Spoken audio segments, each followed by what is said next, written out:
Right, so guys, welcome back to one of my videos today, and today we're going to be looking at 10 bike hacks for mountain bikes, road bikes and beyond.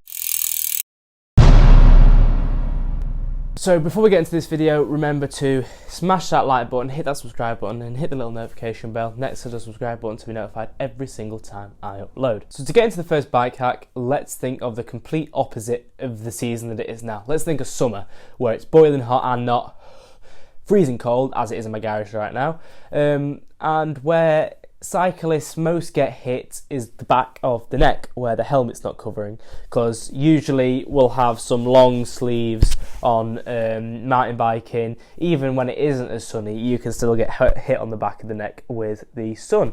So the first little thing is, this is a little tiny soap bottle from a hotel somewhere, and if we take the lid off this and put the lid to one side, what we can do is we can put it in there, like that.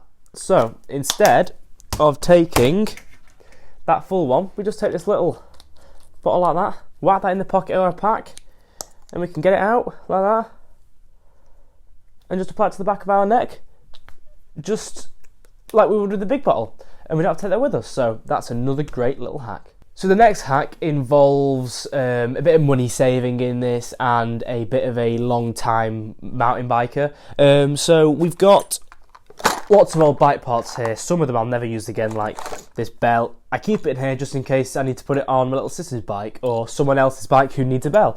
So keep that in there. I've got an old SRAM X5 shifter. Might never know when I need it. There's a bolt in the bottom of there. There's bolts inside it. There's wires inside it. There's cable retentions inside. There's everything inside there that I might need someday. You never know. There's bolts that I've kept, like that little tiny little bolt, but you never know when it'll come in handy. I've got full derailleurs. It's got a spring in it. It's got high and low limit bolts that I might need. It's got a 5mm bolt that bolts it to the frame that I might never need it again. But it's always worth keeping things like this, just in case your mate's bike breaks a derailleur cage, and for instance you have a spare one like this, and you can whack it on their bike for them because you're never going to use it again. So I think it's a really great thing to have and to keep with you, even if it's really old things. Like this is a perfectly working front derailleur, but I keep it just in case I need to give it to my mate, or I ever get a bike like an XC bike with a front derailleur on it and I snap it. But always keep old things, and you never know when you'll need them, because you might throw them away, you might go on a ride and you might need one of these. So always keep them. Recommended. It saves a lot of money in the long term as well. Let's get on to the next hack. The next hack involves one of these. This is an old foam grip off my bike. As you know, I'm a big fan of foam grips on my bike. So this one is an old one. I don't know why I replaced it. It's probably because, I don't know, I really don't know why. I probably don't know why I replaced it.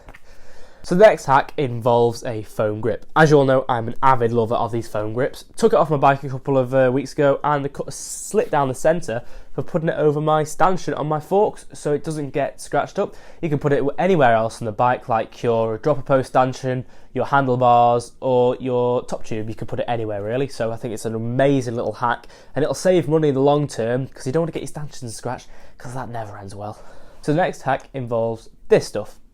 Kydex. It's a 5mm thick sheet of Kydex. It came in a big A3 sheet, and I've used most of it up on my bike with a down tube guard and a seat tube guard. The seat tube one is to protect mud from getting all over my rear stanchion on my rear shock, and the down tube is, you guessed it, to protect my down tube. So I think this is great stuff. You just put it in the oven for 250 for 35 minutes and it should come out in a nice golden brown. Only joking. Only put it in the oven on a baking tray on 250 for literally 30 seconds, and this stuff will be the most malleable stuff in the world. Yes, it will be scorching hot, but it's really, really malleable stuff. So the next thing involves this. This is an old 26-inch inner tube, I think. I've got tens of inner tubes.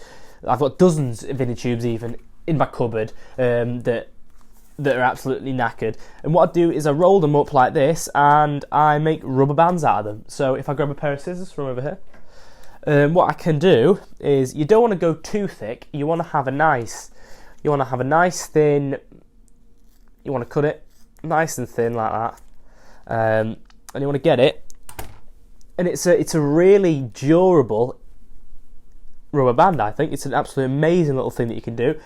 and it doubles as inner tube storage because you can wrap it around your inner tube and it doesn't go everywhere. So I think that is an absolute no-brainer for keeping inner tube. I've got my bike here now for the next hack, and sometimes it really annoys me when when your brake levers are not perfectly like accurate to each other, and it really bugs me. So I've got a little hack.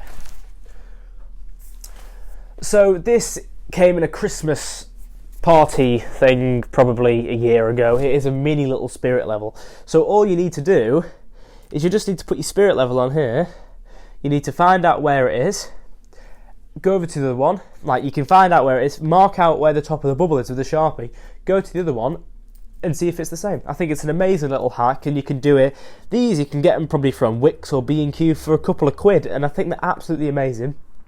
So I would recommend to do that with your brake levers to make sure they're centered and aligned. So the next hack involves frame protection. So on my boredom at the moment, I have got frame protection all over it to protect the beautiful paint job of it. So this is the stuff that I use. It is Gorilla Tape Clear. I think it's an absolute amazing buy. I think it's about £10 per roll, and you can just about do 2 bikes with it. So I've done this bike with it. I've only ever bought 2 rolls of this, and I've done this bike twice, and I've done my other bike twice as well. So it's a no-brainer. So I've covered all these little bits. When you proper get it with a heat gun, it can go clear, but it intunes the battle scars of your bike. If you have scratches on it, it intunes them, so it makes them look worse. But it's your preference. If you want to whack this on it, you can also get higher end stuff like InvisiFrame and different things like that, but that costs hundreds for a full kit. So just for £10, I'd get this and cover your whole bike in it, and it's that good. It's really hard to get off, so I fully recommend this Gorilla Tape Clear. Let's get on to the next hack. The next hack, we have moved up to the shifters.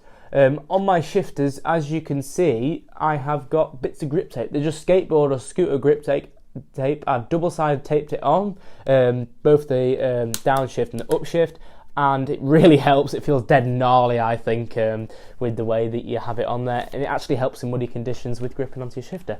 So let's go on to the next 2 final hacks. So these next 2 hacks involve the brake. So this is just an old microfiber cloth. As you can see, it's been used and abused. So what I like to do is, when I'm working on my cassette or chain, if I'm spraying lubricants or WD-40 or things, I just like to put this in the wheel like here, like this, putting it down here.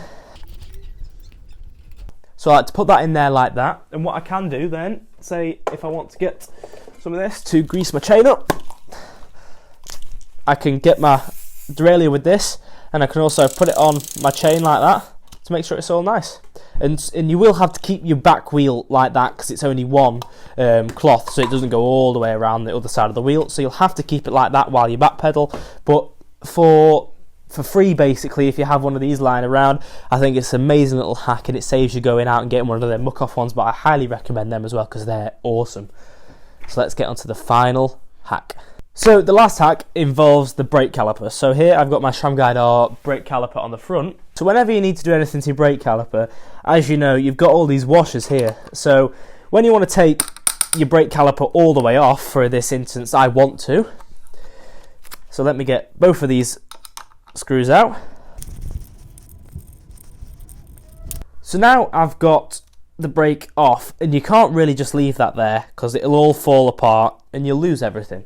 So what I like to do is these are the little bolts off your valves on your wheels, and what you can do is, if you're careful enough to thread them on there like that, you can get them on there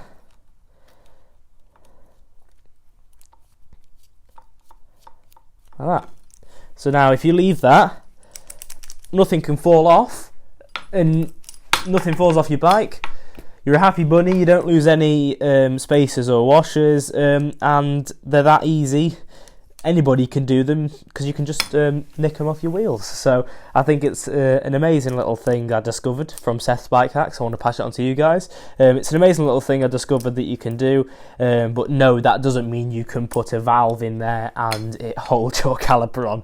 I do not recommend that at all. So that was the final hack. That was the last hack of my 10 bike hacks video. Hope you enjoyed this video, and I'll see you in the next one. Remember to keep on riding and keep on smiling.